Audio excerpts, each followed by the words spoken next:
નમસ્કાર મિત્રો, તમારું હાર્દિક સ્વાગત છે। આજે વાત કરીશું ધોરણ 12 અને વિષય ગુજરાતી કાવ્ય નંબર 5 રામબાણ સ્વાધ્યાયનું સંપૂર્ણ સોલ્યુશન કરીશું, જે તમને પરીક્ષાની અંદર ખૂબ ઉપયોગી નીવડશે। આ જવાબો તમે ગુજરાતીની નોટબુકમાં પણ લખી શકો છો। મિત્રો, આપણી ચેનલની અંદર તમામ વિષયના સોલ્યુશન મૂકવામાં આવે છે, તો મિત્રો ચેનલની અંદર પ્રથમ વખત આવ્યા છો તો ચેનલને સબસ્ક્રાઈબ કરી બાજુમાં આપેલા બેલ આઇકન ઉપર ઓલ નોટિફિકેશન કરી દેજો। કાવ્યનું નામ રામબાણ છે। સાહિત્ય કૃતિનો પ્રકાર પદ અથવા તો ભજન। કવિ છે ધના ભગત। તો મિત્રો આ પ્રકારના પણ પ્રશ્નો પૂછાતા હોય છે, ખાસ તૈયાર કરી લેવા। શબ્દ સમજૂતી જોઈશું તો ધ્રુવ તો સ્થિર અથવા નિશ્ચિત, ઉદાનપાદનો પુત્ર, પ્રહલાદ તો હિરણ્યશિપુનો પુત્ર, સુખદેવ તો વ્યાસનો પુત્ર, મોરધ્વજ એટલે કે મયુરધ્વજ એક પૌરાણિક રાજા છે, તેનું નામ મિત્રો મયુરધ્વજ હતું। ખડંગ તો તલવાર, હુંડી તો નાણાંની આપલે માટેની ચિઠ્ઠી, ખેપ તો સફર, ઓધાર્યા તો ઉદ્ધાર કર્યો। સ્વાધ્યાયના મિત્રો પ્રશ્નોની શરૂઆત કરીશું। પ્રશ્ન નંબર 1, નીચેના પ્રશ્નોના એક વાક્યમાં ઉત્તર લખો। પ્રશ્ન નંબર 1, રામબાણ શબ્દનો અર્થ જણાવો। તો રામબાણ એટલે પ્રભુની ભક્તિરૂપી બાણ, જે ભક્તને પ્રભુની ભક્તિમાં લીન કરી દે। પ્રશ્ન નંબર 2, મૂરખ મનમાં શું જાણતો નથી? તો મૂરખ મનમાં પ્રભુ ભક્તિનો આનંદ કેવો હોય તે જાણતો નથી। પ્રશ્ન નંબર 3, વેદ વાણીમાંથી શી હકીકત પ્રાપ્ત થાય છે? તો વેદ વાણીમાંથી એ હકીકત પ્રાપ્ત થાય છે કે ધ્રુવ, પ્રહલાદ અને સુખદેવ એમની માતાના ઉદરમાં હતા ત્યારથી જ પ્રભુ ભક્તિમાં લીન થયા હતા। પ્રશ્ન નંબર 4, ધના ભગત હૃદયમાં શી ધારણા બાંધે છે? તો ધના ભગત હૃદયમાં ધારણા બાંધે છે કે જેઓ પ્રભુ ભક્તિમાં લીન થઈ ગયા છે એના માટે જ જીવે છે, જેનામાં સમર્પણ ભાવ છે, એવા અનેક સંતોનો પ્રભુએ ઉદ્ધાર કર્યો છે। પ્રશ્ન નંબર 2, નીચેના પ્રશ્નોના 2-3 વાક્યમાં ઉત્તર લખો। નંબર 1, હરિ શા માટે આવ્યા? તેણે શું જોયું? હરિ મયુરધ્વજ રાજાનું મન હરી લેવા માટે બ્રાહ્મણ વેશે આવ્યા હતા। તેમણે રાજાનું દક્ષિણાંગ કસોટી રૂપે માંગ્યું। પળની પણ રાહ જોયા વિના મયુરધ્વજે પોતાનું મસ્તક પર કરવત મૂકી હરિએ આ દ્રશ્ય જોયું ને એની ભક્તિથી પ્રસન્ન થયા। પ્રશ્ન નંબર 2, મીરાબાઈ ઉપર રાણાજીએ શા માટે ક્રોધ કર્યો? તો મીરાબાઈ કૃષ્ણ ભક્તિમાં લીન હતા। તેઓ રાજ રાણી હોવા છતાં મહેલમાં સાધુઓને બોલાવતા અને તેમની સાથે બેસી કૃષ્ણના ભજનો ગાતા।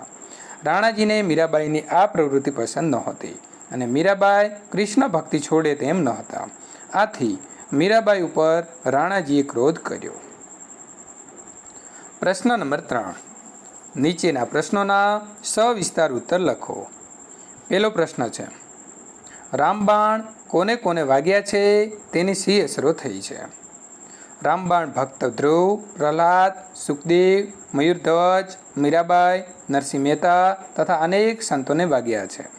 તેના પરિણામે આ સૌનું જીવન પ્રભુ ભક્તિ જે છે એની અંદર મિત્રો લીન થઈ ગયું છે। તેમને બાણની વેદના અસલ નથી લાગી, પણ તેમને મન એ તો ઈશ્વર સાથેના જોડાણની સંવેદનાની અનુભૂતિ છે।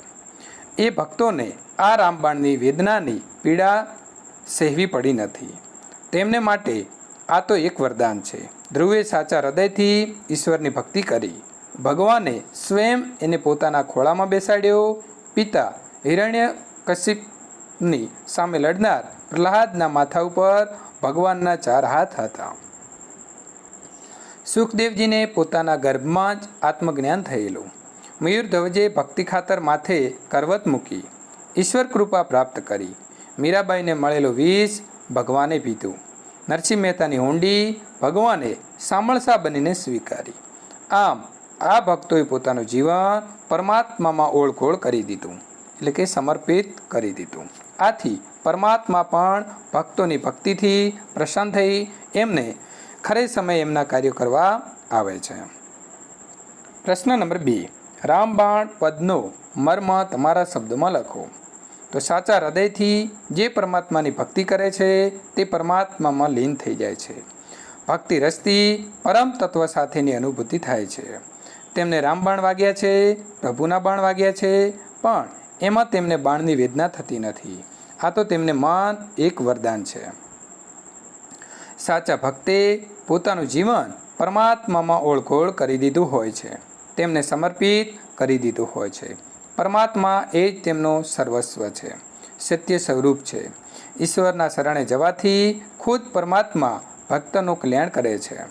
તેમના જીવનમાં પરમાત્મા સિવાય અન્ય કોઈ સ્થાન નથી.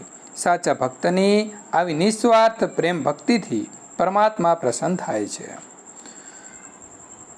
તેમના જીવનમાં કોઈ સંઘર્ષ આવે કે કપરો કાળ આવે ત્યારે પરમાત્મા તેમને વહારે આવે છે, તેમની રક્ષા કરે છે, તેમને ઉગારે છે, તેમનો ઉદ્ધાર મિત્રો જે છે કરે છે.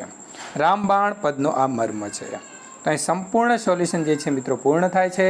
આ પ્રકારના સોલ્યુશન મેળવવા માટે ચેનલને સબસ્ક્રાઈબ કરી લેજો. આ પછીના મિત્રો પાઠનું સોલ્યુશન જોવા માટે અહીં આપેલી એન્ડ સ્ક્રીન ઉપર ક્લિક કરી અને મેળવી શકો છો.